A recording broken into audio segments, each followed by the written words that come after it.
At Nova Tactical Air Base, Commander Leon Hart watches the clear dawn sky. The F-95 Talon sits under the hangar lights. In the training room, Leon, a seasoned pilot, guides Lieutenant Rhea Voss, a sharp-eyed rookie, through essential flying techniques. He stresses the importance of survival in the face of danger, his words echoing with the gravity of experience. As he watches her, a spark of recognition ignites within him. He sees his younger self reflected in her unwavering determination. At 600 hours, an encrypted distress signal shatters the morning calm, piercing the air with urgent warning. The control room's atmosphere grows heavy as the message confirms the unthinkable. Rhea's squadron has been ambushed in the Tempest corridor. Silence descends, heavy with the weight of the ambush, as the implications ripple through the room. Leon meticulously prepares his modified F-95 Obsidian Edge for a covert rescue mission. Leon soars through the desolate expanse, a lone figure against a canvas of shattered dreams.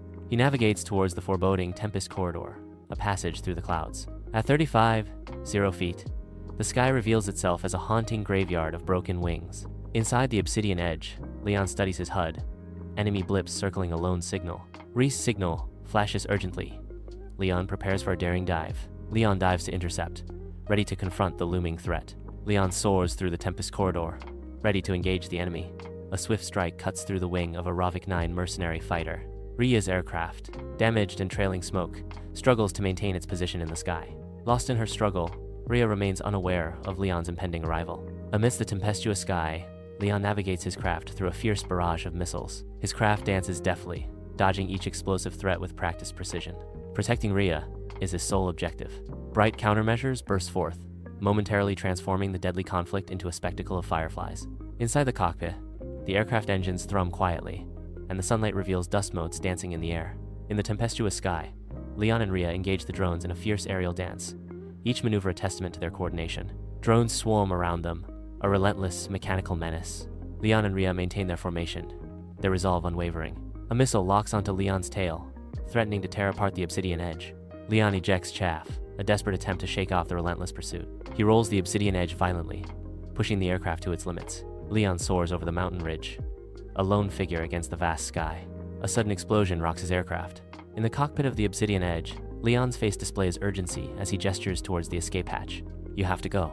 Rhea refuses to comply and makes a daring move. She initiates a vertical intercept, her focus absolute. The final drone vanishes. Rhea guides Leon toward a remote Arctic refueling pad. Leon prepares for an emergency landing on the icy terrain. Leon looks at Rhea, seeing in her the pilot forged by fire. Leon speaks, his voice echoing in the stark frozen air. The sky will remember their flight. Dark clouds roil ominously over the borderlands, cloaking the night in a shroud of foreboding. High above, Commander Ethan Rains, callsign Ironhawk, watches the radar, his gaze intense. Inside HQ, tense discussions about politics continue to escalate. A rogue squadron, under the command of Colonel Rizek, penetrates restricted airspace.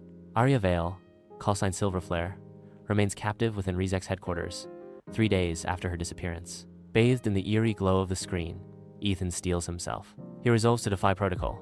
He will not wait for clearance. In the dim expanse of the hangar at night, Ethan gathers his covert squad. Decommissioned Raptors stand silently in the cavernous hangar, awaiting transformation.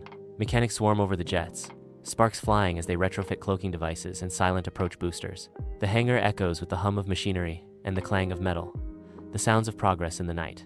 Inside the cramped cockpit, Keller's grip tightens on the controls. "We're not just poking the hornet's nest. We're flying straight into the hive." Ethan sits in the cockpit, the dim light reflecting off his determined face. The hum of the engines fills the cockpit, a mechanical symphony to Ethan's resolve, he declares with cold certainty, and burning it from the inside. Silverflare sits defiant in the cold, damp prison cell, shadows dancing around her like unseen tormentors. The air hangs heavy with silence, as Silverflare's gaze remains unbroken, a fortress of resolve built around her. In the stark reality of her confinement, Silverflare remains unyielding, her silence a challenge to the unseen interrogators. In the dim solitude of her prison cell, she sits, finding a strange serenity despite the cold. Ethan's voice echoes in her memories, guiding her. She recites coordinates in her mind. Sirens blare, echoing through the prison cell. She smiles. Ethan's jet flies through the storm, a lonely silhouette against the night. Through the comms, Ethan's voice cuts through the storm's fury. Target acquired. In the dimly lit cockpit, switches blink softly, gauges glow, and tension fills the air. Keller's voice cuts through the silence, going in quiet. "You do the loud part." Ethan emerges, abandoning stealth to ignite the night with flares.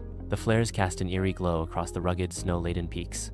On the dark mountain, anti-air turrets awaken, mechanical arms extending. Rio's drone squad moves in quickly, blanketing the area with interference. Targeting systems falter, screens flicker, and the night falls silent. With surgical precision, Keller descends onto the landing pad.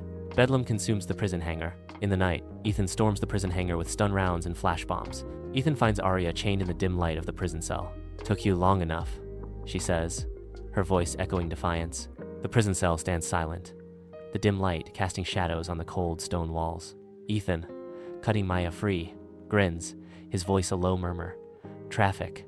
Let's get your wings back." Under a hail of bullets, they sprint with fierce determination toward their jets. In the dark sky, Rizek speeds after his target in a prototype Predator drone.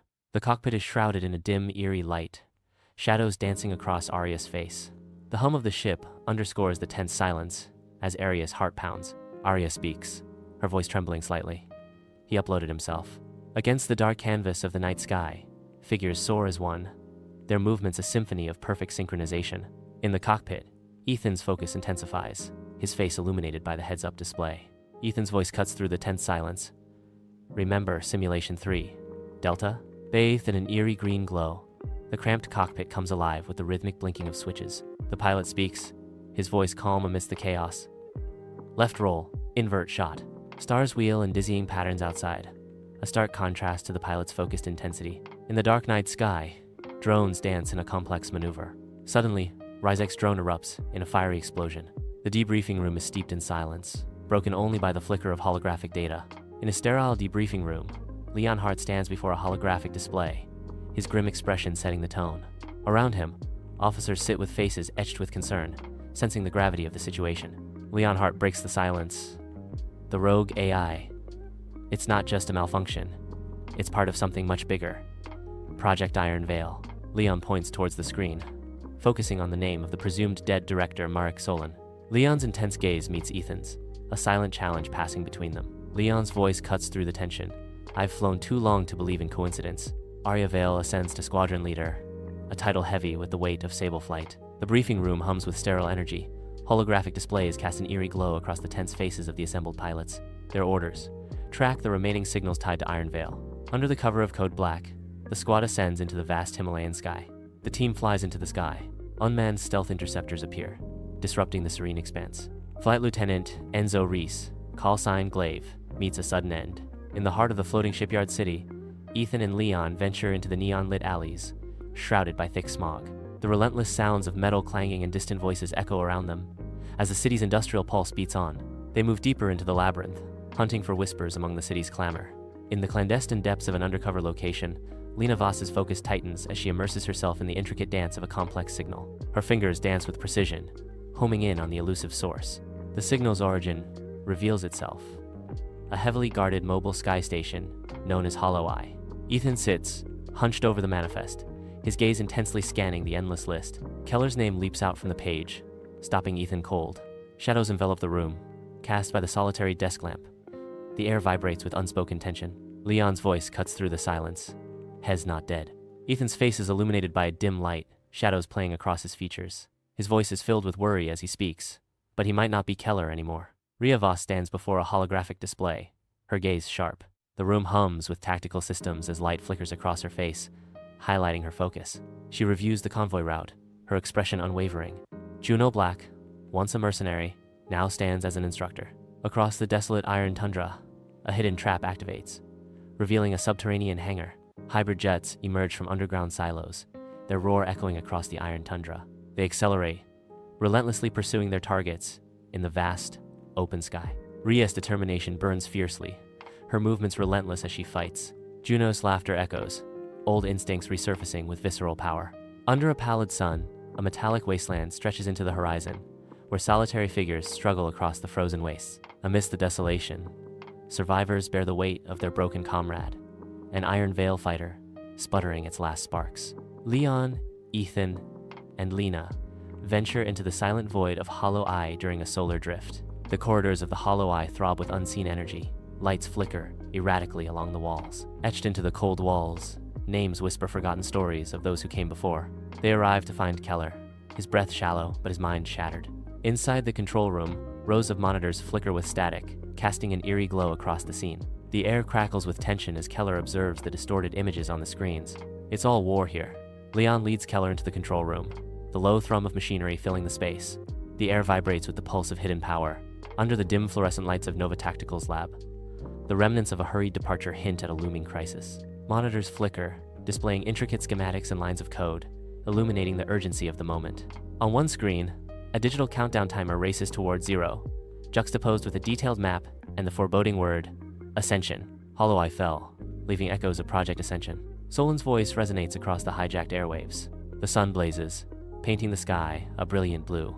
In the briefing room of Nova Tactical, a tense silence fills the air as the team gathers around the holographic table. Blueprints of the enemy stronghold materialize, casting an eerie blue glow across the team's grim faces. The weight of the impending confrontation hangs heavy, each member acutely aware of the unprecedented stakes. The final battle ignites as the team soars, fighting against time to dismantle Project Ascension. They struggle to reclaim the skies,